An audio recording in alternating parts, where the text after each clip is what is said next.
Hola, hola amigos de Agronegocios Perú, gracias por seguirnos, darle like a nuestros videos, compartirlos y comentar. Hoy vamos a hablar un poco sobre cómo los agricultores pueden prepararse para la campaña agrícola atípica que vamos a tener y para ello nos acompaña el señor Jorge Vaso, gerente de desarrollo de negocios globales de SGS, que entre otros servicios desarrollan monitoreo, optimización, supervisión de cosechas y cultivos, gestión de plagas, etcétera. Buenas tardes, señor Vaso. Muchas gracias, Norma, por el espacio y por la invitación para poder compartir algunas ideas y parte de la visión que uno tiene sobre el sector, tanto el sector agroexportador como el sector agrícola productivo nacional. Así es, ustedes trabajan muy cerca de los agricultores y queríamos precisamente por eso su comentario, por las estimaciones que se hacen, ¿no? Sobre el fenómeno del niño, lo que puede significar para nuestros agricultores en los próximos meses, ¿no? Se puede convertir esta en una campaña grande agrícola atípica, ¿no? Como no se ha visto más que, bueno, en oportunidades en que hemos tenido el fenómeno del niño. ¿Qué retos va a enfrentar el agricultor en términos de plagas, enfermedades, cambios en las condiciones de suelo? Por favor, coméntenos. Sí, como no, el fenómeno del niño está, digamos, en este caso enmarcado en un proceso de calentamiento global general que está teniendo el mundo. Entonces, las temperaturas que hoy en día se presentan, temperaturas que afectan al sector agrícola productivo, son las que nos están llevando a agravar el fenómeno del niño. Digamos, entonces estamos frente a un fenómeno del niño que, combinado con un calentamiento global, presenta condiciones más adversas a las que uno de años anteriores hubiera generado. Dicho eso, tenemos que tener en consideración varios aspectos de los que generalmente ya se conversan, como son la limpieza de los cauces, la preparación de materiales, equipamiento, equipos de protección personal para trabajo en campo. Pero adicionalmente a esto tenemos que abrir la mente e identificar las oportunidades que el cambio climático nos está ofreciendo con este fenómeno del niño. ¿Y a qué cosa voy? A que no todo es malo. Entonces, mucho se habla de lo malo, mucho se habla del riesgo, mucho se habla de la preocupación que nos pueden generar, digamos, estas temperaturas, lluvias en exceso, cambios en la humedad, en la radiación, presencia de plagas, enfermedades distintas. Pero por otro lado, el comportamiento distinto de los cultivos, el que algunos de ellos se adelanten al momento de cosecha o que sean cosechados en destiempo, nos pueden generar ventanas de comercialización que antes no teníamos previstas. Y esas ventanas, bien enfocadas, bien, digamos, analizadas y con los compradores adecuados, pueden ser beneficiosas para el agricultor. Por ejemplo, Siempre y cuando, por supuesto, las condiciones climáticas nos permitan producir. Por ejemplo, hablando de cultivos de valles interandinos, la palta. La ah, palta en los valles interandinos va a tener menos efecto agroclimático de lo que tiene la palta de las zonas costeras. ¿Por ujú. qué? Porque la temperatura en los valles interandinos, por las barreras geográficas naturales que tienen estos valles y por menos presencia de lluvias, digamos, va a estar probablemente en mejor condición que la palta de costa. Lo que quiere decir que para este pequeño agricultor de un valle interandino se van a producir oportunidades de venta con un mayor precio al que tenía anteriormente. Entonces, el fenómeno del niño es totalmente malo, es totalmente adverso, depende cómo lo veamos. Es importante considerar que debemos tener vías de comunicación adecuadas, vías de comunicación que hayan sido trabajadas, que hayan sido preservadas, que tengan la maquinaria necesaria para cuando se produzcan las lluvias, porque si no, el producto no puede salir del campo. Pero va a salir del campo seguramente en un momento en el que hay déficit internacional. Entonces, ese déficit internacional, esa falta de oferta internacional va a generar un mayor precio local.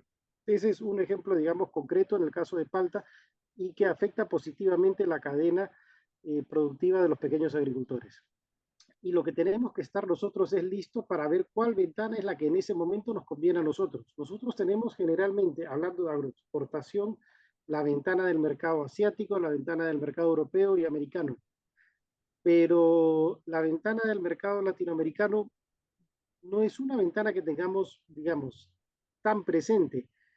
Algunos podrán decir, ok, tampoco es una ventana tan rentable como la americana, la europea o la asiática.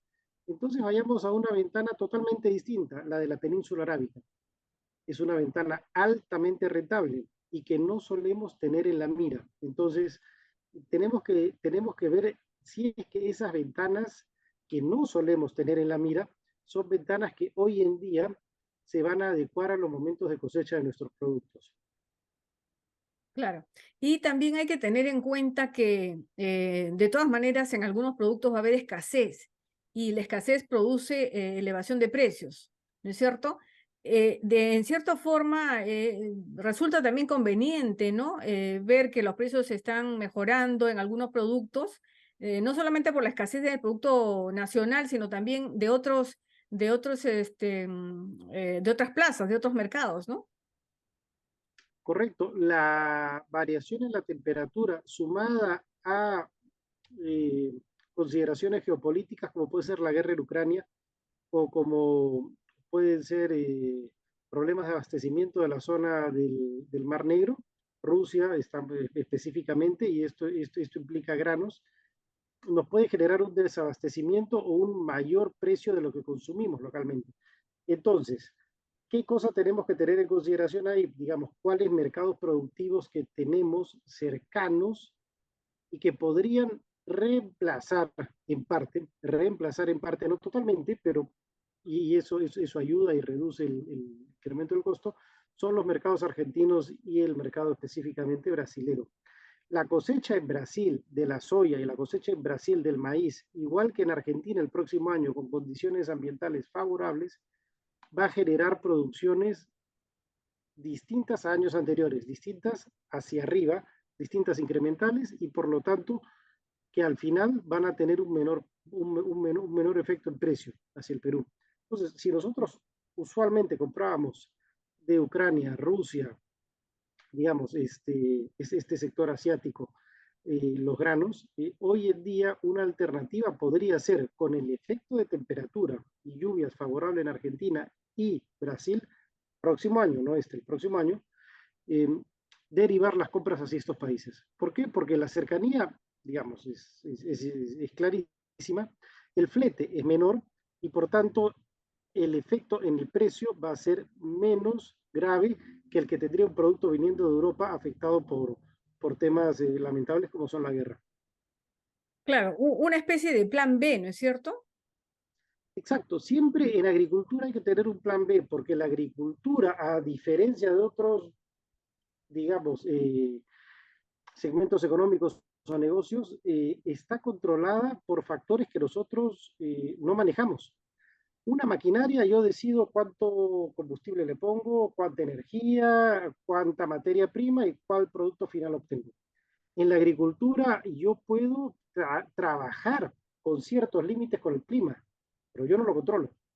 Y el clima implica eh, una mayor o menor producción en la mayor eh, cantidad de cultivos. Entonces, en la agricultura siempre hay que tener un plan B y hasta un plan C, porque pueden darse casos como los que hemos visto estos años, en los cuales, digamos, yo tengo herramientas limitadas, porque el clima, como digo, tú lo puedes manejar, mas no lo puedes controlar. Es cierto, es cierto. Ahora, hay algunos productos que de repente les va a ir muy, muy bien, ¿no? Por ejemplo, aquellos que son de clima tropical, por ejemplo, la pitahaya. ¿Qué nos puede comentar de este cultivo que tiene bastantes expectativas entre los agricultores? Empezando por la pitahaya, pero quisiera hacer ahí un paréntesis con la uva de mesa, que digamos que todos la conocemos. La uva de mesa, al haber habido mayores temperaturas, la cosecha en algunos campos ha adelantado. Esta cosecha adelantada en algunos campos ha hecho que el cultivo se aleje de las cosechas globales generales. Ese alejamiento ha implicado un mayor precio. Lo mismo ha sucedido con la cereza en Chile. La cosecha temprana de la cereza en Chile ha generado un precio récord a nivel mundial para los productores chilenos. Entonces, el clima en este caso nos jugó en contra o a favor, totalmente a favor, porque teníamos la suerte de tener el cultivo. y de estar en la ventana adecuada y de tener la posibilidad de exportarlo. Porque no solo hay que tener la ventana, sino hay que tener la posibilidad, hay que tener los convenios entre los gobiernos para que el producto pueda ser vendido. En esta línea está la pitahaya. La pitahaya es un cultivo nuevo. Cuando uno está en las ferias internacionales, todos los años va viendo distintos cultivos, va viendo que la canasta peruana se va haciendo más dinámica, más diversa, más variada. Y en esta variedad, en este dinamismo, aparece la pitahaya, que ha aparecido en los últimos años, y la pitahaya es un cultivo netamente tropical. Si uno ve la planta, piensa que no lo es, porque es un cactus.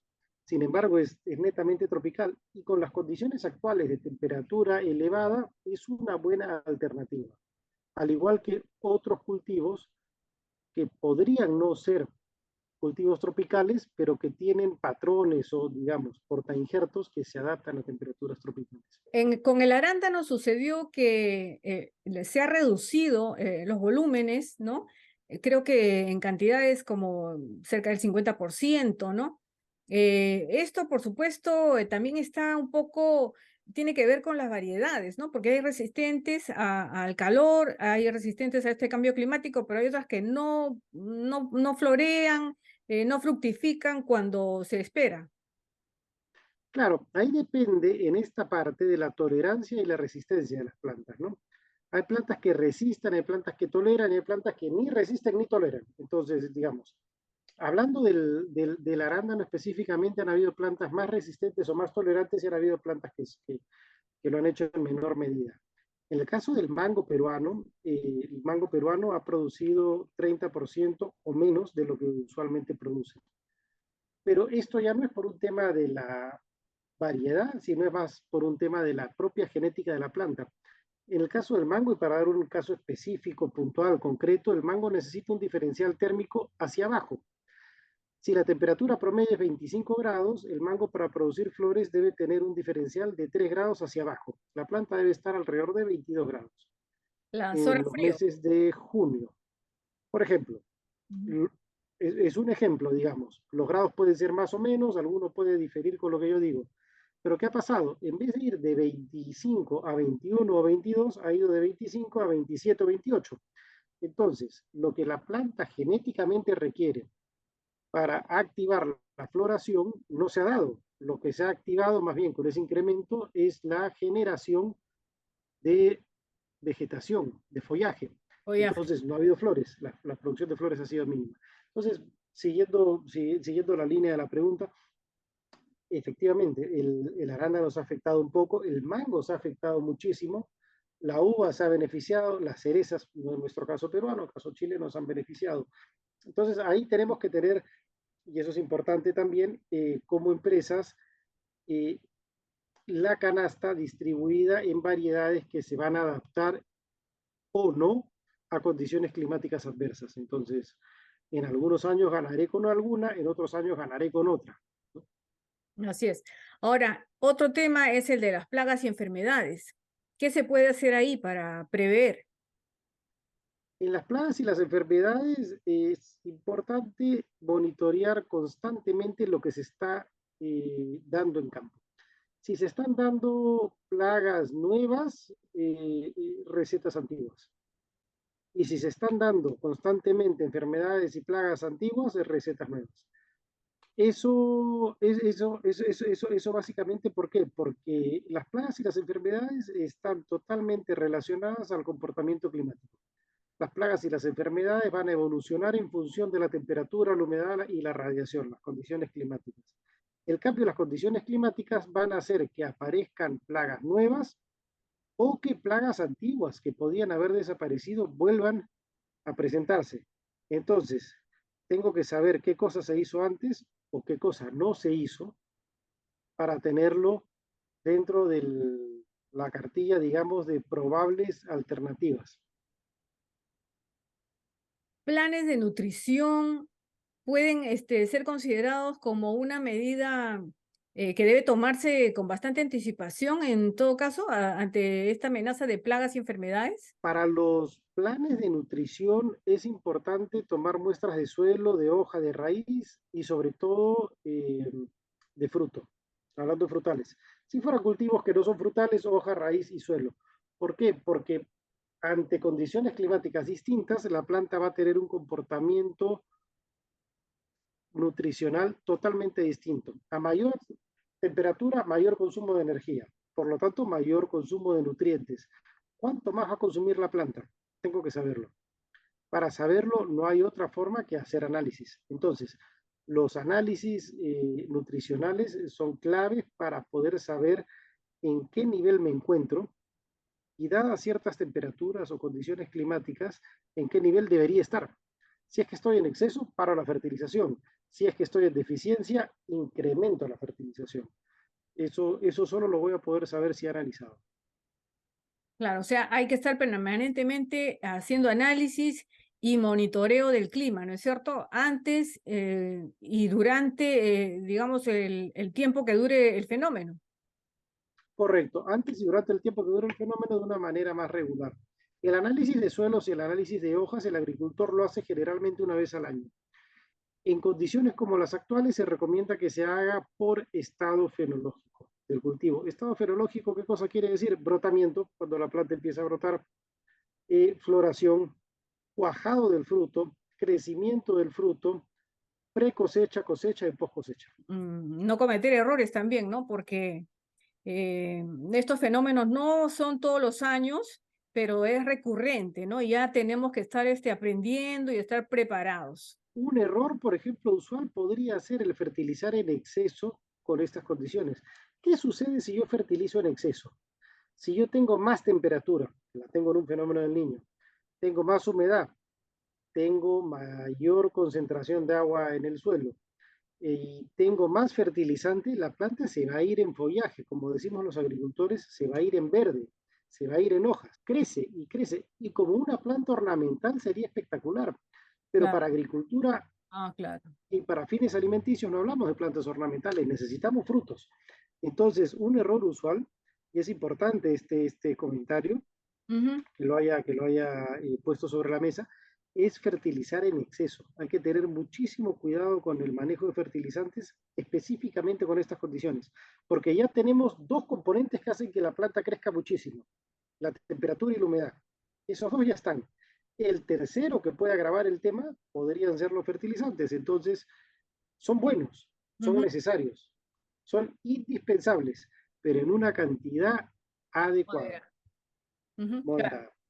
Bien, ahora coméntenos por favor sobre, ustedes han estado en Fruit Attraction, en la PMA, en Fruit Logística, ¿qué tal? ¿Cómo ha visto la presencia de Perú, las tendencias internacionales, ¿no? Ahí hemos encontrado a todo tipo de compradores globales, ¿no? Viendo los productos peruanos. Perú siempre con mucho orgullo es al que todos quieren ver, ¿no? Perú es el que marca la tendencia, el que indica por dónde van los negocios, por dónde van los cultivos, por dónde vienen las inversiones, y es de lo más interesante ver todo lo que sucede alrededor siempre del pabellón peruano, sea en la Fruit Logística, sea en la PMA, sea en la Fruit Attraction, o sea en eventos ya muy especializados por cultivo o por país. En los últimos años lo que se ha visto es un Perú consolidado, un Perú sólido, un Perú con una cartera muy concreta de productos, la palta, el espárrago, los arándanos ahora, pero también se ha visto, y esto es muy positivo, que es un país no estático. Hace 7, 8 años no teníamos arándanos, ahora los arándanos es de lo más normal. Hace 3 años no tenemos pitahaya, ahora la pitahaya ya la vemos presente, la vemos consolidándose, la vemos como un actor importante. Hace algunos años también empezaba a aparecer de manera interesantemente borrosa el quión. Hoy en día somos los principales exportadores de quión orgánico a nivel mundial. Entonces, cada vez más el Perú está posicionado como un país productor de calidad, como un país predecible, como un país que tú sabes qué te va a ofrecer, cómo te lo va a ofrecer, y está posicionado también como un país que más allá que sepas lo que tiene, nunca deja de aparecer con algo nuevo. Entonces, eso nuevo, ¿qué puede ser en el futuro? Podrían ser algunos granos andinos, podrían ser algo más de papas nativas, podrían ser hoy en día las paltas de valles interandinos, podría ser el aguaymantu, que es Ujú. el famoso Physalis peruvianum, eh, podrían ser algunos cultivos de selva también, podría ser alguna variedad de berries, porque tenemos el blueberry, que es el arándano, pero podríamos tener también la frambuesa, que es otro berry, podríamos tener la zarzamora, que es otro berry. Finalmente ya entramos con berries, y el berry que nos dio la entrada, que nos hizo conocidos, fue el arándano. Entonces, partiendo de la experiencia del arándano, una tremenda experiencia muy buena, podríamos sumar algunos más, como podría ser, por ejemplo, la frambuesa, que tenemos las mejores condiciones a nivel de Sierra Baja para producirla. Sí. Ahora, la pitahaya se está exportando ya en mínimas cantidades, pero yo creo que apenas se abre el mercado americano, se va a disparar, ¿no? Porque ahora, si bien se está exportando, digamos, casi muestras, ¿no? Muy poco. Si el mercado americano se abre, y creo que han anunciado para el 2024, ojalá estos proyectos que están desarrollándose en diversos lugares del país, creo que van a tener un buen destino ahí, ¿no? Correcto, así es. La pitahaya es de los últimos productos, digamos, que está entrando con muchísima fuerza. Es un frutal adicional, cosa que es buena, porque es un frutal más que suma a la cadena.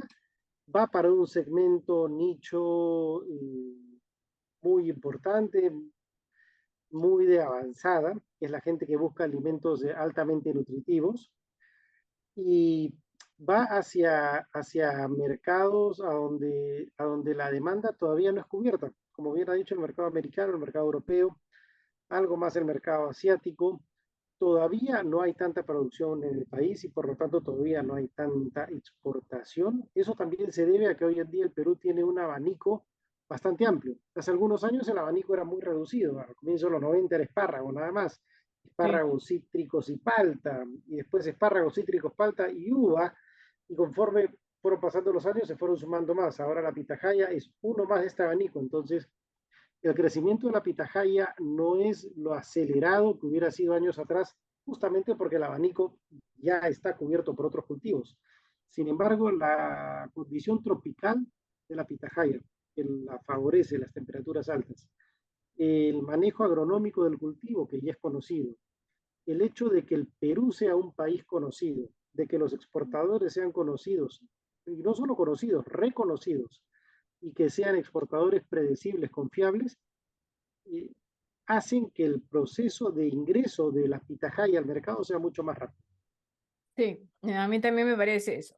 Ahora, también darse el caso de que nuestras frutas empiecen a descomoditizarse, ¿no? O sea, no se envíen como commodities, sino ya también con marca, con sus empaques, con sus nombres especiales, ¿no?